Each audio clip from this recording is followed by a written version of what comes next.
ស្វាគមន៍មកកាន់វីដេអូស្វែងយល់លម្អិតអំពីរបៀប order និង cancel ម្ហូបសូមលោកអ្នកបើកកម្មវិធីកំងម្ហូបរបស់លោកអ្នកហើយនៅខាងឆ្វេងដៃនេះគឺជាប្រភេទមុខម្ហូបមានទៅតាមប្រភេទនៃហាងរបស់លោកអ្នកអញ្ចឹងលោកអ្នកចុចសញ្ញាបូកដើម្បីធ្វើការកំងហើយក៏អាចចុចនៅលើរូបភាពនៃមុខម្ហូបហ្នឹងអញ្ចឹងអាចចុចបូកនិងដកបែបលក្ខណៈរូបភាពពេញហើយធ្វើការ select ដើម្បីជ្រើសរើសហើយចុចសញ្ញា back នៅខាងក្រោមនេះគឺជាសញ្ញា search លោកអ្នកអាចធ្វើការ search តាមរយៈ quick code item name memory code ឬក៏ item code ឧទាហរណ៍ខ្ញុំ search តាម item code លេខ1អញ្ចឹងលេខ1ចុច enter ឃើញ100 plus បាទហើយខ្ញុំក៏អាច search តាមរយៈ CO មានន័យថាកូកាអញ្ចឹងវាចេញមកកូកាអញ្ចឹងការ search គឺលឿនជាងឥឡូវខ្ញុំឧទាហរណ៍ខ្ញុំ search មុខម្ហូបវិញតែជា grill ចាស់អញ្ចឹងខ្ញុំចុចប៊ូតុង search ហើយខ្ញុំប្រត់ទៅបាយពាក្យ GRI ហើយធ្វើការ enter វានឹងចេញមុខម្ហូបដែលជាប្រភេទ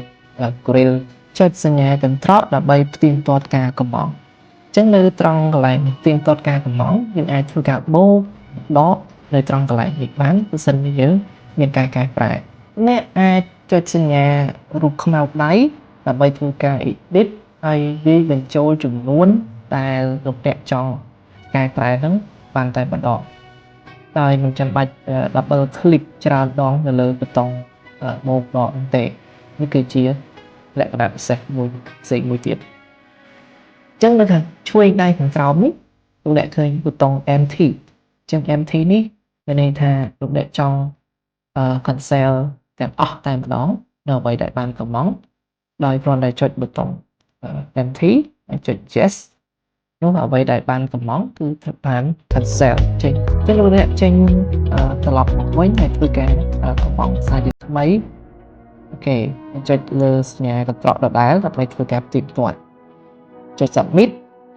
ហើយលោកអ្នកត្រូវបញ្ចូលនៅព័ត៌មាន user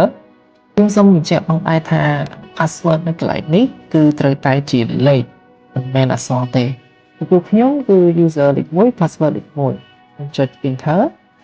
យើងត្រូវជ្រើសរើសលេខតុនៅត្រង់កន្លែងនេះលោកអ្នកអាច optional ក្នុងការបំពេញឈ្មោះអតិថិជនឬ email ផ្សេងតុកន្លែងនេះគឺពណ៌ក្រហមគឺជាតុកដែលមានភ្ញៀវកំពុងតែចូលនៅក្នុងហាងរបស់យើងហើយតុកដែលមានពណ៌ស្វាយគឺជាតុកដែលមានភ្ញៀវប៉ុន្តែគាត់បានហៅ bill check មានន័យថាគិតលុយក៏ប៉ុន្តែមិនទាន់បានទូទាត់លុយនៅឡើយទេអញ្ចឹងតុកពណ៌ស្វាយនេះលោកអ្នកមិនអាចកំងមុខម្ហូបចូលបន្ថែមទៀតបាននោះទេបើសិនជាយើងកំងវានឹង fail ដោយសារតែគាត់បានហៅគិតលុយហើយដូច្នេះយើងអាចកំងបន្ថែមបានទេលុះត្រាតែយើង cancel bill check សិនចំពោះលេខតុកពណ៌ក្រហមគឺយើងអាច submit បានក្នុងករណីខ្លះភ្ញៀវគាត់អាចកំងម្ហូបបន្ថែមទៀតខ្ញុំសូមជ្រើសរើសលេខតុកលេខ9ជាតុកថ្មីដែលទំនេរហើយធ្វើការ submit ដូច្នេះយើងនឹងឃើញ successful ក្នុងការ submit នៅម្ហូបរបស់យើងចុច icon ប៊ូតុង home ដើម្បីត្រឡប់ទៅកាន់ menu ដើមវិញឥឡូវនេះមុខម្ហូបដែលលោកអ្នកបានកំងគឺត្រូវបាន print ទៅកាន់ចុងភៅហើយនឹង cashier ក៏ប៉ុន្តែលោកអ្នកចង់ cancel មុខម្ហូបទាំងនោះវិញដើម្បីធ្វើការ cancel បានលោកអ្នកត្រូវធ្វើការ